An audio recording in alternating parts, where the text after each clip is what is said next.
Hello and welcome to Suzi's Book Bag, hosted by me, Suzi Fay.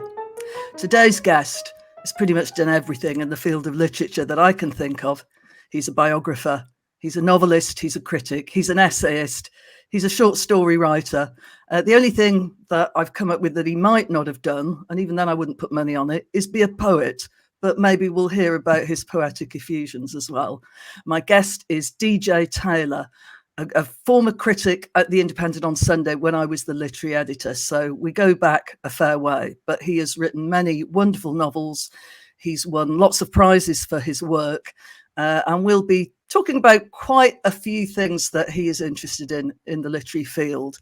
Not football. I know he's very keen on Norwich, but I think I might leave that for another day. So welcome, David, and thank you very much for joining me in the book bag.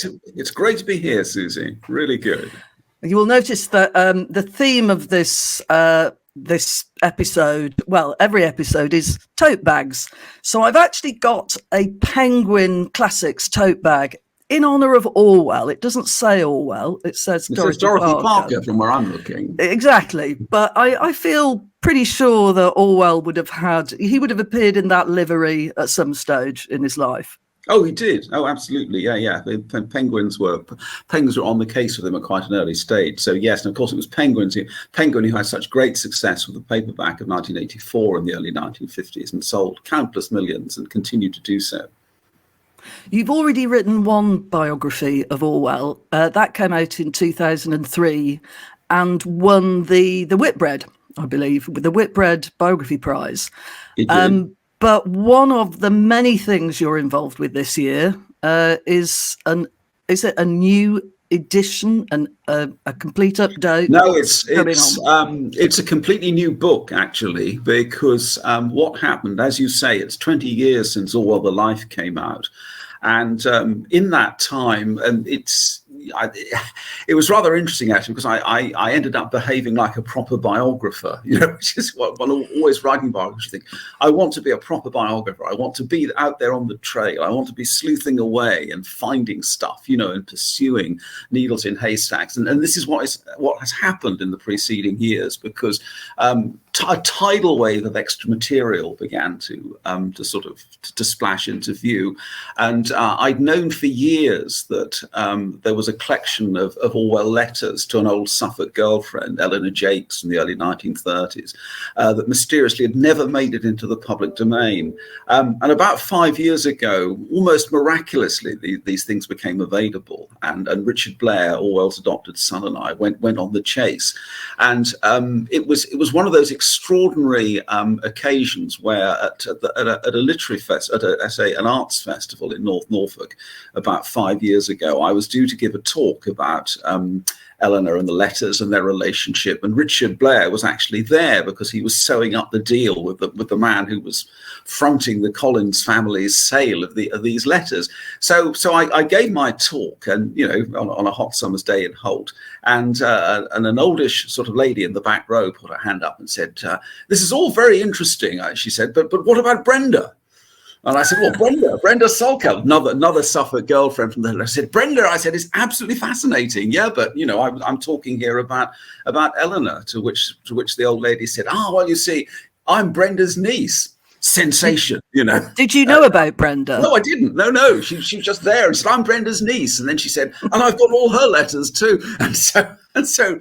And Richard, what ultimately happened was, in an extraordinary philanthropic gesture, for which we all ought to be fabulously grateful, Richard Blair bought both sets of letters at not an exorbitant, but he paid the going rate for them, 50 new letters, and he presented them to the Orwell archive, where they're currently being digitized, and he very kindly gave me first dibs. So I spent years, in fact, sort of going through this. I mean, that's not all there is. There's loads of other things. I mean, there were wonderful moments. Again, a few years ago, I went to Worcestershire to see the Connolly family, Cyril Connolly's airs to talk about a completely different project. And as I walked into the room to have a cup of coffee, Matthew Connolly, who'd been up in the attic earlier that morning, said to me, "Look what I just found," and produced this letter that no one had seen for sort of 70 years that Orwell had written to his father. A really cross one, actually. It was rather interesting because Orwell was usually of an equable temperament and didn't sort of lose his rag. But this letter about some editorial corrections, I think, to politics and the English language, which he did for Connolly's magazine Horizon, was absolutely steaming with fury, and gave me a completely different insight into what Orwell and Connolly's relationship must have been in the mid-1940s. So all sorts of stuff, and all sorts of people too. I mean, there are very few Orwell survivors left. The last time I counted them up, there were 8 of them, 8 people left in the world who could remember him. And so accumulating all this, I realized that it wasn't really going to be enough to update or revise the existing text, but I ought to write a completely new book, which is what I've done. So it's called Orwell, The New Life. And I mean, just to give you an example, I think the first book was something like 160, 170,000 words. I'm afraid this one is 230,000 words. And I still sort of thought, you're just skimming the surface, I thought, as I was writing this. So that was the trajectory of the book. Does it change our picture of Orwell in any particular way? Or is it a question of sort of more detail and more interest? Or were there moments when you thought he isn't quite the guy that I figured him out as? That's interesting. I suppose what I thought, having done it a second time and having spoken to more people and having combed out, there was, I suppose, a sense, that old song by The Who, that the simple things you thought you saw were all actually very complicated. There was a lot of that. I mean, the more research, for example, I did into his life in Southwold, in Suffolk, in the 1930s, the more I found that the life was leaching into the books. And if you go through a novel like A Clergyman's Daughter, written while he was living in Southwold, you find all kinds of local stuff that you wouldn't perhaps notice unless you went through it with that fine-tooth comb. I mean, I discovered there's a marvellous account at the beginning of A Clergyman's Daughter, which was written in 1934, of a by-election, electioneering for a by-election taking place in this allegedly fictitious Suffolk town of Knipe Hill, which is actually Southwold to the life. And the more I looked at it, and the more I researched it, and the more I read through local newspapers at the time, I found that Orwell is actually pursuing a vendetta against the local Tory MP, or rather the man who was elected as a Tory MP. And he's not only having a go at a chap called Pierce Loftus, who became Conservative MP for the Lowestoft division in 1934. He's also having a go at Loftus's son, who appears in A Clergyman's Daughter as this epicene sub-Eliot poet called Walph, who writes it. And of course, and it turns out that Pierce Loftus had a son called Murray, who again wrote a book of poems published in exactly the same. So there is some sort of thing going on here, which is leaching out into the book. So there's that aspect of it, and I suppose that it confirmed and extended my suspicion that I got in the first book, that Orwell was a great mythologizer of his own life. I've always agreed with what Anthony Powell said in one of the Dance to the Music of Time novels, where he says that what people think about themselves isn't really important. It's what they think happened to them is important, or what they think other people think. So in other words, and writers do this more than anyone else. I mean, we all project personal myths of ourselves above our heads as we wander through life. But I thought that Orwell actually does this more than almost anyone I've ever encountered. I mean, the way in which he kind of rewrites his life in some ways to support his view of himself. He does this especially with the essay about when he was at the terrible prep school in Sussex during the Great War, St Cyprian's, and as you know, wrote a 15,000-word essay long years later condemning the people who taught him for being snobs and vicious and violent and sort of taunting him and all this kind of thing. And it's extraordinary because no other boy who ever went to that school, or to any other prep school in England at the same time, cultivated those kinds of feelings about the people who taught him. And I've thought about this a lot. And it seems to me that in some ways, whatever Orwell certainly believed that what he says happened to him, and there's a relationship between that essay and 1984, because they were both written at the same time. And again, the material kind of crosses from one piece of writing into the other. And so O'Brien, who interrogates Winston Smith in 1984, is described on 2 occasions as behaving like a school teacher. Whereas on the other side of the coin, the headmaster of Orwell's prep school is described as this kind of totalitarian tyrant, with spies out looking for the boys if they popped illicitly into sweet shops. So, such were the joys, as this kind of extraordinary projection of Orwell's myth. But it's more than that, because it's, as I say, it's part of the work. It's part of the kind of mental atmosphere of 1984. So all this was extraordinarily interesting, and I think told me much more about Orwell than I'd suspected or surmised, the first time round. So it really is, it is a completely new book. And of course, it's 2023 now, so there are some other prisms through which to examine him. You can't ignore things like the Black Lives Matter movement, because of course it turns out that Orwell's great-grandfather owned a slave plantation in Jamaica. And even more extraordinarily, when he was working at the BBC in the 1940s, and they did a radio drama on the BBC Eastern Service to celebrate the 100th anniversary of slavery's demise in the British Empire, and so Orwell, I think Orwell played the slave owner.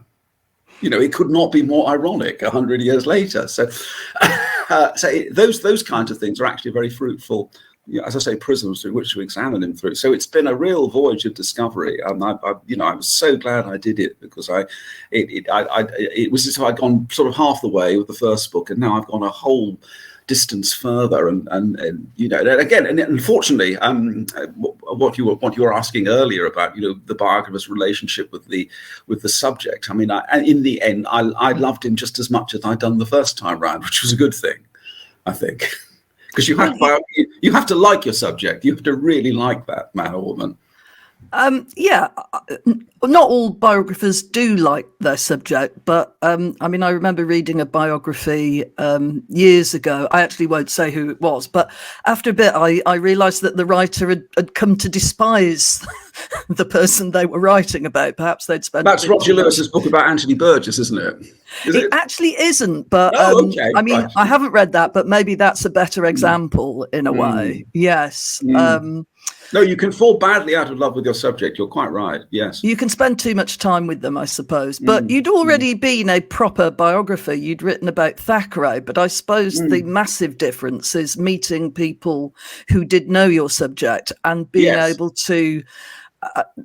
there are better sources, I imagine. how did you go about Thackeray, and what attracted you to writing about him? It's books get written in such peculiar ways. The impetus behind them is so weird. And in fact, the Thackeray thing, I wrote a biography. I never ever conceived of myself as a biographer, but I in my late 20s, I remember going to Hay and buying a second-hand collected edition in one of the shops there, and reading all of them and thinking, this is completely wonderful. And I read, there's a famous essay by Orwell too, called Essays and Brown Stout, and that led me to John Carey wrote a wonderful book called Thackeray, Prodigal Genius, where he concentrates on the really early work, the early journalism, and Carey's argument is that all the early journalism builds up to 1984, and that's the top of the parabola. And then he comes down the other side, and really not very much of the stuff he writes in the 1850s is any good. And I really, what I wanted to do was to simply write a book, probably a critical book, just saying, why is this writer so wonderful? Why is he great? Why is he the greatest English novelist of the 19th century? And my publishers at the time just said, yeah, that'll sell about 6 copies. Why don't you write a proper biography? So I did, and that was why it happened. And again, the Orwell stuff is really just both books, they're just extended love letters, really. I just think Orwell is such a wonderful writer. He was the first grown-up writer I ever really liked when I was about 12 or 13, and it's gone on all that time. And I just really wanted to write a book sort of exploring why I thought he was so wonderful and why everybody should read his books. So it in some ways, it's not much more than hero worship to begin with, and then it gets more complicated. Is there anybody that you would love to write a biography of? Anybody still out there? There is, but they're all either, it's curious because they're all either spoken for, or no one would, pay me more than sixpence, really. I'm completely obsessed by George Gissing, the late 19th century English novelist. But Professor Pierre Coustillard devoted 45 years of his life to Gissing and has produced, produced a 1,500-page sort of 3-volume thing I could never hope to emulate. I always wanted to write, the first biography I ever tried to write was of Ronald Furbank, but Richard Canning's long-awaited definitive, I hope, critical biography on is due from Harvard fairly soon. So he's spoken for as well. I'd love to write a biography of Innes Holden. I don't know if you know about her. She's a friend of Orwell's, and wrote some brilliant sort of wartime reportage, sort of novels set in aircraft factories and that sort of thing. But she has a career that goes all the way back to the 1920s as a bright young person. And, she's a friend of Evelyn Waugh's and knew Anthony Poll. I'd love to write it. She's one of the great lost 20th century British women writers who's crying out for a book about her, to explain about how wonderful she is. But I could just see what most mainstream publishers would say if you turned up and said you wanted to write a biography of Innes Holden. They'd never have heard of her and they'd wonder what the market was. So it would never happen. But yeah, you wrote about the bright young people anyway, but which is a fascinating book, but it's the circle around Evelyn Waugh, isn't it? So presumably you sold that on. It's the kind of the people that Evelyn Waugh was writing about. Oh yes, yeah, that was exactly right. That was you see, publishing. Book projects, as you well know, have to have a hook these days. They have to have something that is notionally going to appeal to that, mysterious, that mystical younger audience that is publishers' hope is out there waiting to, and not what used to be called carriage trade, the carriage trade market. The people who went to hat yards and bought books about aristocrats and this kind of thing. So it's all a case of pitching your work, and sort of in barefaced effrontery, pretending a book is going to do something when you know damn well that it's not going to do, but you somehow sort of get it past your publisher. But I'm used to that. As you said, I've been in the game a long time. Well, you've got a lot coming out this year, haven't you? So we have the Orwell. What month is that going to arrive? Orwell's coming out at the end of May. But you're right. The amount of stuff I've got coming out at the moment, it makes me look as if I do nothing but spend 17 hours a day writing. But a lot of it, curiously enough, it's pandemic logjam breaking open, because during the pandemics, sitting here in Norwich, there wasn't a lot to do except deliver food parcels for the local food bank in the afternoons. And Rachel and I just sat here and worked. And a lot of, because sometimes the wheels of publishing grind exceeding slow, a lot of that stuff is only just sort of starting to come out. I mean, I spent the first lockdown doing an annotated edition of Orwell's 6 novels. They've been coming out in twos, and the final 2, Burmese Days and Clergyman's Daughter, are coming out in 3 months' time. I've got a sequel to, I wrote a music biz novel called Rock and Roll is Life, which you very kindly reviewed, Suzi. Yes. Oh, the original. I have it here. With the lovely end papers. Well, the sequel to that, which is a very enterprising publisher, Richard Sharkin. Yeah. Oh, that's lovely end papers. Yeah. Well, a very enterprising publisher called Richard Sharkin has got the rights to that book, which is now out of print. He's reissuing that in September with a sequel called Flame Music, which follows the hero's career in the kind of indie music scene of the early 80s. So that's coming out, and I've just published a show. In fact, publication date is today. A book of sort of essays and reviews called Critic at Large. I've got that as well. You have that too. There you are. With an extraordinary photograph on the front of me glaring at this pile of books. Yeah. Well, I tell you what I thought when I saw, you can actually read some of the names on the spine, and I wondered whether that was the Booker submissions. It is. That's very astute of you, Suzi. That, in fact, is the 2003 Booker long list. Yes, because there's Zoe Halliday and also Vernon Godlittle. DVC Pierre, Dirty the eventual winner. He's there. Yeah, which won? So yes, and I think it's the picture, the photo was actually taken by a Guardian photographer to illustrate a piece that I'd written about the judging process. So yeah, so it's but that's just sort of essays and book reviews from the last 12 years. So that's just come out. And yes, as I say, it makes me look as if I do nothing but just sort of sit here and spin webs of words, over the the dining room table here in Norwich, but I do have some kind of other life as well as, putting words on paper. In answer to your question, I have written poems in my time, but nothing ever. In fact, the first money I actually earned from writing was at the age of 19, when I had a poem accepted for Outposts, which was quite a reasonable poetry magazine at the time, and I got £1, and I was so proud of this. I knew. Or actually, no, I'm wrong. No, that was the first money I ever got for writing was an entry in a New Statesman competition the week I went to university. So that would be when I was just 19. And what was the entry? Was that the poetry competition? No, it was. Remember, it was the New Statesman weekend competition. They used to have it. It was a jokey thing that appeared at the end, and I can remember it vividly because, as I say, it was the first time I was ever paid money for anything. And you were invited to provide spoof, but the sort of world's most boring and. It was something to do with that's right, book titles. That's right, which were very unappetizing book titles. And I think my winning entry was Silver Speech, memorable addresses from TUC conferences or something like that. We haven't even got into your career as a parodist and satirist, but you did write for Private Eye for many years. Still do. I still do. Yeah, it's still me that does the what you didn't miss part 94s on the book pages. Yeah. Which is I find a marvelous kind of release to be able to do that. To be able to.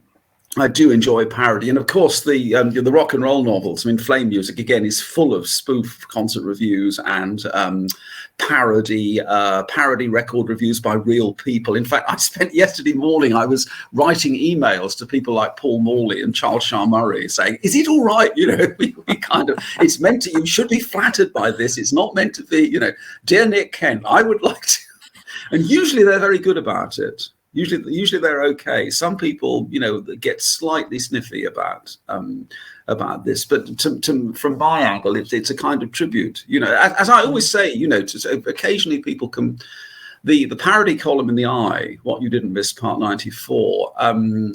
Very occasionally you get complaints, but what I always say is that you have to be pretty good to be parodied in Private Eye. You have to be pretty established. You have to be a figure. We wouldn't ever parody a first novel or a collection of poems by someone you've never heard of. You have to be pretty much at the top of your game to have, to be taken, well, not to be taken apart, but to have gentle fun poked at you in the parody column of Private Eye. So it's not meant maliciously. And sometimes I get rather worried sometimes because fairly often, you'll get a letter or company saying, by the author themselves, saying, I was so amused by what you said about Francis Partridge. And you would think, but you wrote a whole 400-page book about this person, don't you? Doesn't this call some of your motivation into question? But they're not, except on sort of odd occasions, they're not there to sort of pull the rug away from writers. They're there to pastiche what they write. Sometimes, and sometimes to writers I actually admire are worth parodying as well, I find. I mean, it's almost easier to parody people that you admire because you can, I don't know, you can see and appreciate what they're doing. You know how they write. Oh, absolutely. You know how they write. I mean, it's always said, isn't it? I mean, Graham Greene once entered a New Statesman competition for parodies of Graham Greene and was very cross only to come second, because there was someone out there who clearly assimilated his idea of Graham Greene's style better than he had himself. And sometimes the things you're parodying are actually also what you love about the writer. Yes. Oh, absolutely. I used to do what I really wanted. I remember when Anthony Pohl died 23 years ago, and Anthony Pohl was at that point, was one of probably the English novelist of the 20th century who meant the most to me. I mean, obviously Orwell is one of my main men, but Orwell is not primarily. I think Orwell is only partly respected as a novelist. But Pohl, when Anthony Pohl died, that was as if, a piece of the a piece of the architecture of modern English literature had been cut away. But I immediately, the very next day, I wrote, Anthony Pole's Heaven Diary for Private Eye, because it would just be so funny to think of him sitting up there going, oh, these awful people, cherubim's robes, not unlike the house colours worn by my this kind of, or sort of the daily Heavenograph clearly going downhill, that sort of thing, because it's so easy to do something like that. You can take little ticks and exaggerate them. So, but I think that's fair enough. That's not me. That's not showing any hostility to Anthony Pole. That's having some. I did the same when Mark E. Smith died. When people die, sometimes we have a variation called "What You Really Will Miss." When people like sort of Geoffrey Hill or so go, then it's worth doing a kind of a celebratory pastiche almost. You see. I really enjoyed Anthony Pole's diaries, which are just, that's kind of what you're parodying in a way. And there's a bit they're very interesting. They're fascinating because you see, Pole lived so long. When he was in his 70s, he wrote his memoirs. And of course, a lot of the people he was writing about were still alive, and he was quite guarded, and he'd sort of say, well, sort of splendid chap, or so and so and so. Or he'd express very mild reservations. And then 20 years later, when he's writing his journals, when he's deep into his 80s, he just doesn't care. And so he'll go on about Evelyn Waugh's snobbery and just say, well, what a waste of time it was, what a frightful, waste of his talent, or this kind of thing. And you think he really is telling you what he thinks there. So the juxtaposition of the two, or the way in which the one develops into something else, something more sort of vastly more scarifying, is very interesting, I think. No, they're great, the journals, because he just doesn't care. And also the other thing too is, like many people of that generation, when he's getting really old and frail, and having to go into hospital and having operations, he is completely unself-pitying, and he'll discuss his own life in absolutely objective terms. Am I going to die? I don't know. There are times when I think I might. There are times when I think I'll be okay. And then there's an extraordinary sentence where he's just about able to get up, and sort of start participating in life again. And he says, I sit around the house covered in a blanket like the old prince in Tolstoy.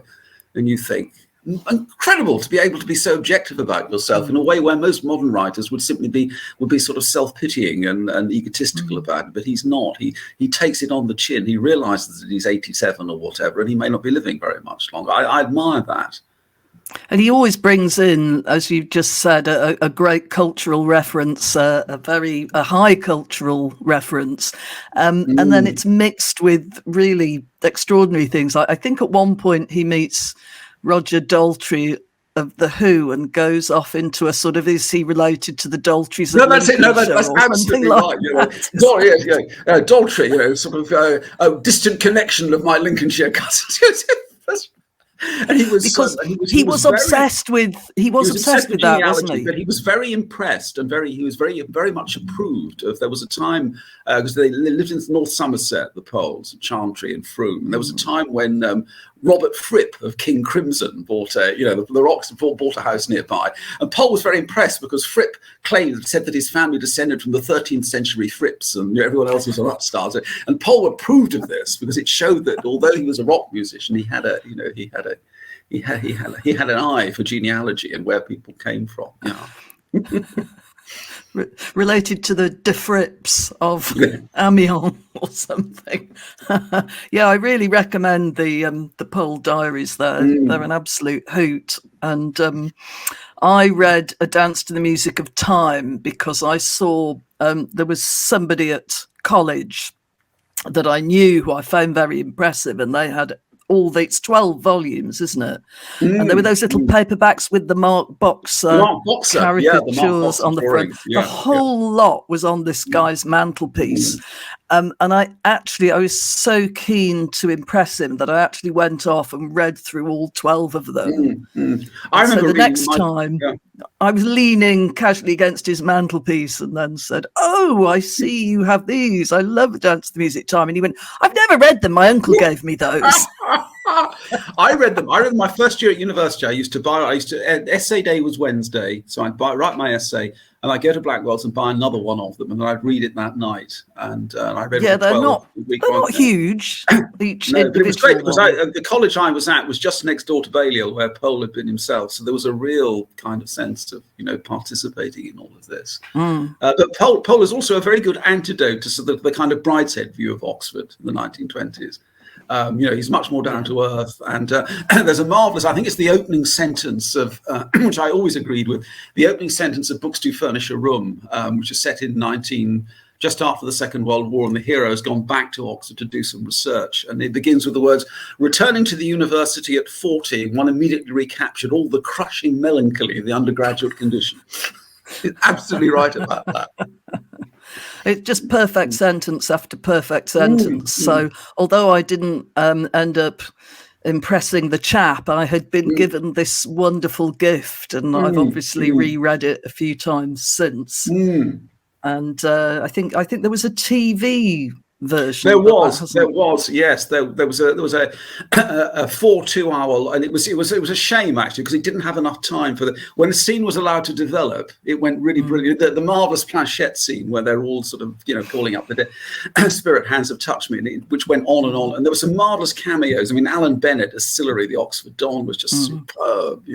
Things like that. And Miranda Richardson as Pamela Flitton. But it didn't really have long enough to breathe, if you know what I mean, in terms of a TV adaptation. Yes.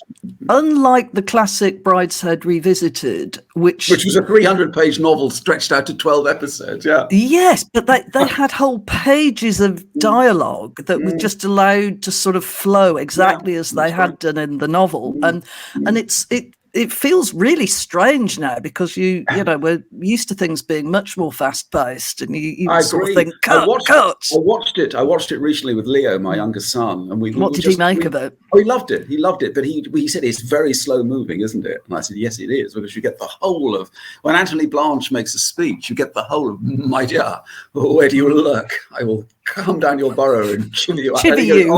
Chivvy you out like an old tote. That's right. It's brilliantly done. But no, you're right. It wouldn't be allowed these days. 12 episodes of 300 pages. No.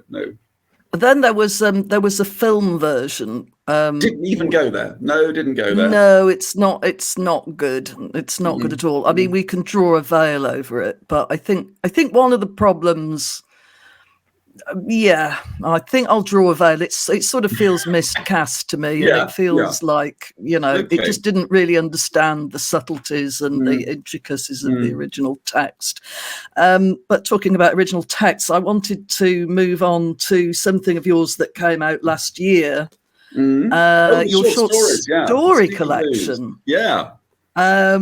Which I thoroughly enjoyed, and it speaks a lot of your love of Norwich, and Norfolk and stories. They're Norfolk stories. Again, you see, they're directly a product of lockdown, because what happened was I had some time in the autumn of 2020. And as I said, we'd spent, the only thing that Rachel and I could do in the first few months of lockdown was we delivered food parcels 2 afternoons a week for the Norwich Food Bank.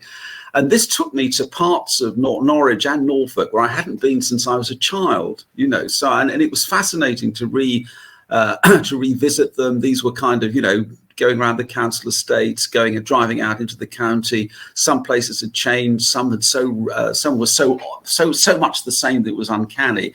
And I sat down and started writing the stories, not really with any thought that they would all be kind of organically linked. But as soon as I'd written the first half dozen, I realized they were all about Norwich or the surrounding environment, or about Norfolk. And suddenly, within 3 or 4 months, I had a 60,000-word short story collection, which was almost a kind of auto-suggestion. The stories just wrote themselves. I'd write a story, I'd sit down, and immediately the idea of another one would come to me, and I would then sit down and write that. So it was all done very quickly. And this is vastly different from how short story collections usually arise. I mean, as you know, in the old days, when you were going to do a short story collection, you'd parcel up all the stories you'd written in the preceding 10 years in magazines or on the radio, and then you'd write a couple of extra long ones because you had space and you could do that, and then you had a 200-page volume. But I discovered that my last short story collection, which was called Rope for Luck, came out in 2015, and it got well reviewed. It got a bit of coverage. I thought to myself, I'll get some commissions to write short stories. Now, nothing. No, that was the last time anybody ever asked me to write a short story. So on this occasion, I had to sit down and write the whole lot rather than collect up scraps that had been appearing in newspapers over the previous decade. But it was a marvelous, it was a thrilling experience. Actually, I really enjoyed writing those stories. Like to write some more. And they led me into sort of fictional territory I hadn't been into for years. Like there's a story, my favorite story in the collection was called Heartland. It's about a couple of nightclubs. Is that the doorman? It's the doorman. The bouncers, yeah. That's right, Big Kenny, Gary and Big Kenny, the team. Yes. That's right. But that's set on Riverside, you see, here in the clubs in Norwich.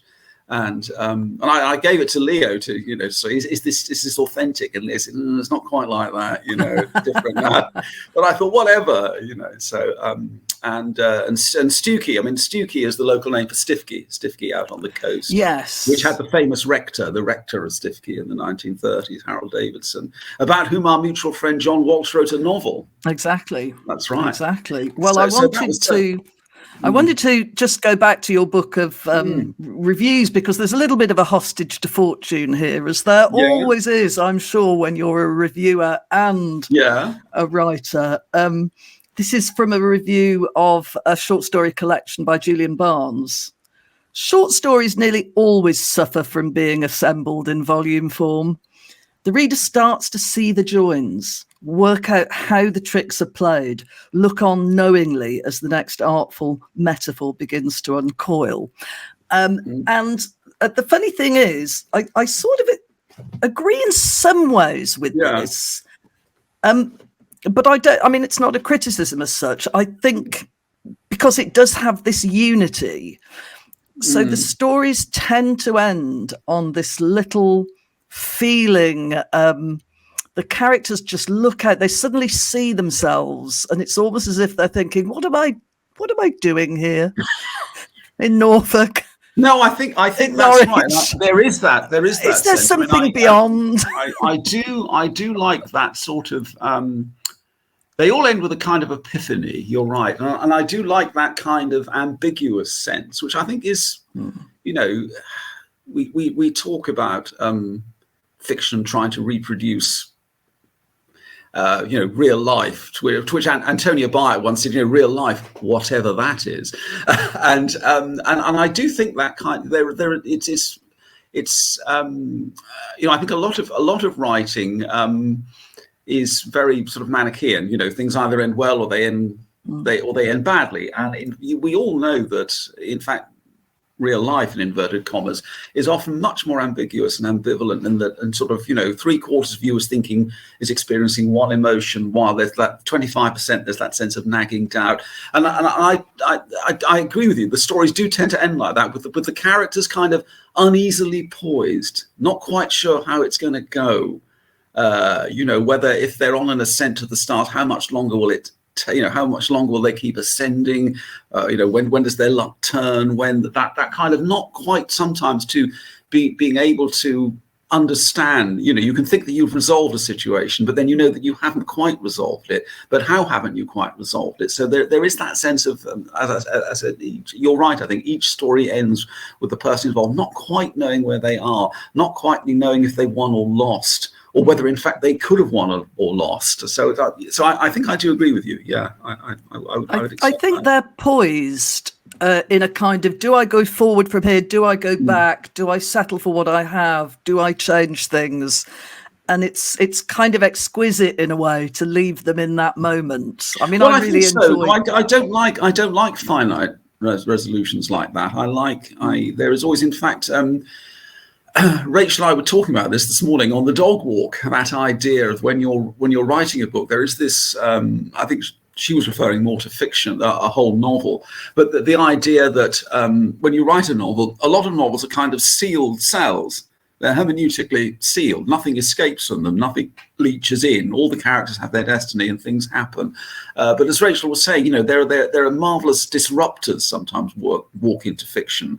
Characters who don't actually do very much, but you have the sense of this other life going on beyond the novel. This kind of burrowing sensation of things happening off the page, which you're invited to comment on. It's a bit like the rock critic John Savage once wrote a brilliant piece about the Beatles' Hard Day's Night, the single which starts with the open chord, the clang, and it ends at after the final Hard Day's Night. There's this kind of little arpeggio that goes up and down. And Savage said, what's going on there? There's a whole other world. Just as the record ends, there's another whole musical world beginning, which you're never led into, because it then, the record stops. And I often feel that about novels, that there are, some of the most satisfying novels are the open-ended ones in which there are other worlds stretching away beyond the ones that you can actually see on the page, and other lives clearly or not so clearly existing. I think I like novels that don't seem to be about what they're ostensibly about. And I can't think of any concrete examples, but, this feeling that something else is going on. It's not just plot. It's not just what's going to happen next. There is there's a kind of feeling. Yeah, there's a kind of feeling. Well, there's a kind of sensibility. I find this a lot one of my favorite lost English novels, which is F.M. Mayer's The Rector's Daughter from 1924, Flora Mayer, published by Virginia Woolf, the Hogarth Press, which is all about this decayed, desiccated spinster in an East Anglian rectory whose one relationship barely exists, and then she goes away and dies. And it's supremely English, and yet at the same time supremely odd, because it's about a way of thinking and a way of feeling that is never really kind of discussed or outlined, but that it's there. And also all the time there's a plot going on, but you're really all the time you're approaching the sensibility of the central character, and that's what it's about. It's a kind of process of negotiation, working out how they feel and how they kind of subsist, and that to me is fascinating, because so much is unspoken, so much just has to be inferred, and so much of the information has to be kind of judged and weighed to see whether you agree with it. It's a real sort of exercise in sort of psychological perception and so forth, I suppose. One of the things about the stories is that you have so many different characters and different types of characters, desiccated aristocrats. We've got our two bouncers, people who are, definitely dodgy, on the wrong side of the law, sort of ducking and diving. Incomers. Well, you see, there are sort of, there are Norfolk people. It's about Norfolk people, some of them fairly sort of archaic. And then there are incomers, what we call blow-ins. I mean, Rachel is still a blow-in here after 22 years, because she's not local. I mean, my clincher in any argument about Norfolk, Norwich, and it's on my clinching argument is I'm local. You can't. It's unanswerable. I'm local. You can't tell me. How can you say that about the the Western Distributor Road? I'm local. So I like the old lady living in a caravan. That's the story that's got my favourite title. Actually, somewhere out there west of Thetford, it's like that out in the boondocks. I mean, out in the Breckland. I got the idea for that story.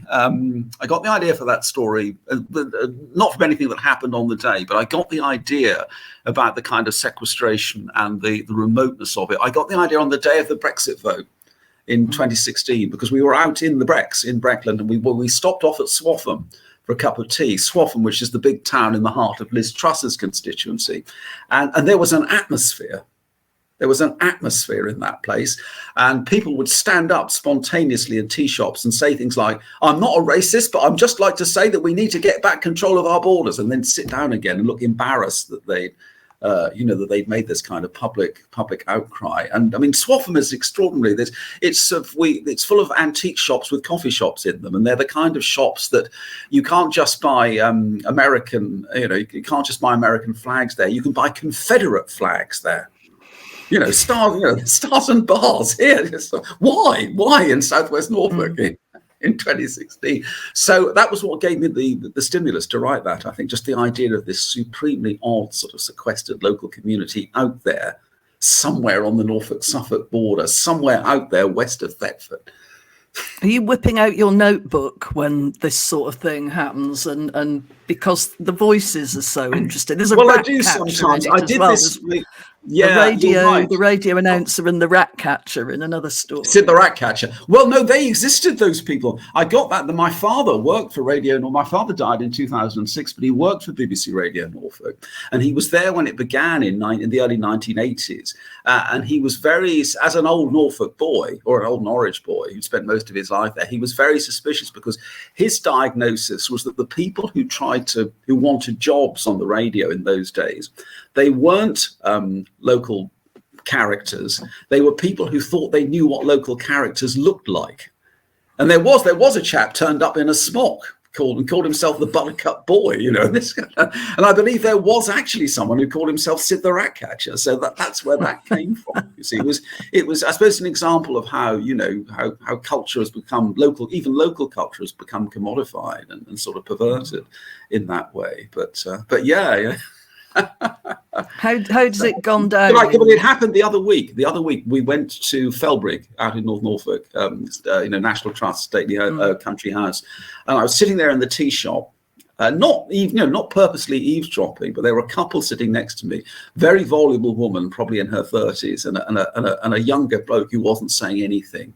And my ears began to prick up because it was such a Norfolk conversation. And suddenly, the woman turned to the bloke and said very confidentially, you know, I'm not saying I'm seeing him, but we're having a thing. And I thought, that's just brilliant. And I went and wrote that down because that's such a brilliant piece of dialogue. It's like another time, just after we come back to, am I allowed to swear on your programme? Am I allowed to use bad language? Yes. Yeah, well, we were just back. We'd only been back in Norwich a few weeks, and I was just walking up to the shops from where we were staying, and a couple of girls were going by on their way to school. Now, these were tough girls. These were tough girls off the Earlham estate. You know, I would have gone in fear of them 40 years before, but this was different because obviously I was a grown-up person. So two tough girls walked past me with their school bags on the way to the theatres. And as I went past, one turned to the other with a look of absolutely indescribable fury and passion on her face, looked at them and went, I fucking hate Wednesdays. And I thought, that's just brilliant. And on more or less the same day, again, I was just wandering around in the Unthank Road area of Norwich, and an incredibly old man pushing a bike went past. And as he reached the corner of the road, an almost as elderly lady was kind of standing there with a shopping bag. And he obviously knew her because he stopped the bike and they stopped on the corner of the road to talk. And I only heard one sentence of the conversation. But the old lady sort of looked at him and uttered the words, I'm a widow now. And that was all I heard. But there is as you say, that is the stimulus to writing something. I'm a widow now. I mean, what then happened? What business was transacted after that? So that's the kind of thing you hear and I do go and write that sort of thing down because I find it so immensely interesting and redolent of so much. How's it gone down in Norwich? The collection. Have you had a launch or readings? It's been out a year now. Yeah, I mean, it came out last March. Yeah, there was loads of local publicity, and it won the Fiction Prize in the East Anglian Book Awards, which was nice. The only really sad, poignant thing about it is that quote on the front from Hilary Mantel, which is the last quote that poor girl will ever give me, sadly, because of her dying in September. Yeah, which is really sad. You know, she was a great supporter of mine, Hilary, and of course she used to live around here. She and her husband had a cottage at Reetham until about 20 years ago. So she was, and a change of climate too. One of her early novels is set around here. So she was a bit of a Norfolk girl herself, despite coming from Derbyshire. So, David, sorry, I've got some final questions for you that I'm asking everyone on the book bag. Mm-hmm. So I know this is a terrible question, but do you have a favourite author? Oh, it's so difficult. You can't answer questions like that. It depends about the mood, how you're feeling, the particular kind of sensibility you're wanting. I mean, I'm nuts about Orwell, but there are other writers out there. Anthony Pohl is a genius. George Gissing, Flora Mayer, minor English novelist perhaps, but I love her stuff. Zola, Theodore Dreiser, those big baggy American writers of the early 20th century who no one's ever heard about these days. Mary Gateskill, modern American novelist, who I think is just brilliant, just head and shoulders far ahead of the pack. So I can't really answer that, no. But obviously Orwell is the writer in whom I've invested my sort of most of my emotional literary life over the last 20 years. Okay, we might settle for Orwell then, with qualifications. With qualifications, and then this is another perhaps silly question, but because you're incredibly well read, is there a book out there that you've either pretended to have read and you haven't really read, or that you should have read by now, but it's still waiting for you? Well, have you read everything? No, I haven't. The thing is, you see, my knowledge of literature is like Sam Weller's knowledge of London in the Pickwick Papers, extensive but peculiar. You see, I didn't do English at university, and I've always had a hankering for kind of left field stuff out there on the margins of English and American literature. And so I'm not actually as well read as I would like to be, and I'm not at all well read in what we would call the canon, because I just never studied it and I never had a hankering for it. And there are certain sort of major league writers who I've tried a bit of and I'm just not interested in, and I can't help it. For example, the novels of Henry James, complete closed book to me, can't see what's going on in there. The novels of Virginia Woolf, complete closed book to me, can't see what's going on in there. Love her non-fiction writing, but the novels for me just don't. So, and there are countless examples of this, countless writers where I just haven't read the things that it's even worse, in fields of poetry and drama, because I'm really only interested in the novel and in short stories and a bit of poetry. The rest of you have to specialize. You can't. The days of the days of the literary all-rounder are long gone. In fact, that's a problem I've found actually. I remember years ago, Blake Morrison gave me a piece of advice, and he said, if you're going to be a writer, he said, you got to just do one thing. You've got to be a novelist or a biographer. Well, he didn't take his own advice. He didn't follow his own advice. No, this was done, said tongue in cheek. But no, you see, in the specialized world we inhabit, I'm like a dodo washed up, a petrified dodo's egg on the Mauritian strand.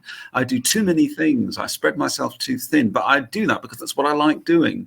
I enjoy working in all these different sort of subgenres, but it's fatal for your career to do these things.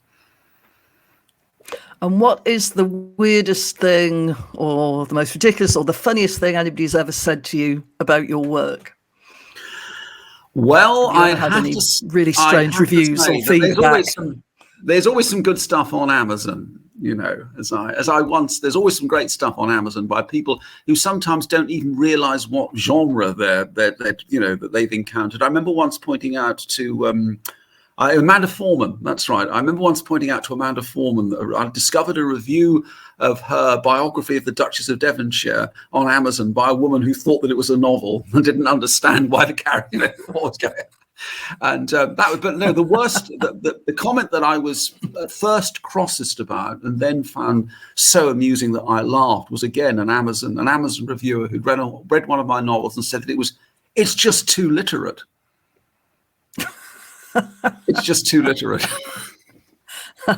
Which I always thought was a compliment, but she obviously, by literate, she meant wordy and abstruse, and I thought this was hilarious. But that's certainly the weirdest thing that anybody's ever said, which is almost like, which reminds me, Stephen Potter's one-upmanship books. There's a very funny chapter about litmanship, especially about how to write book reviews, and apparently as Potter's technique for the critic is to find something for which the person you're writing about is famous or celebrated, and then allege that there isn't enough of it.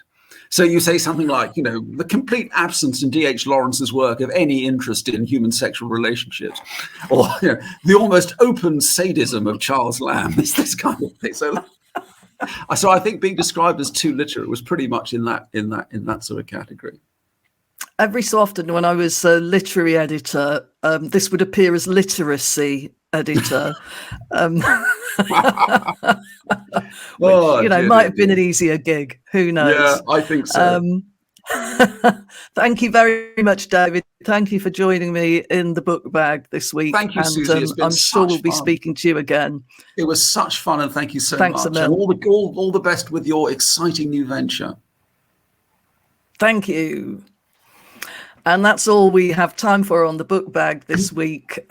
Please stay tuned, subscribe, and now get back to your books. Thank you very much for listening.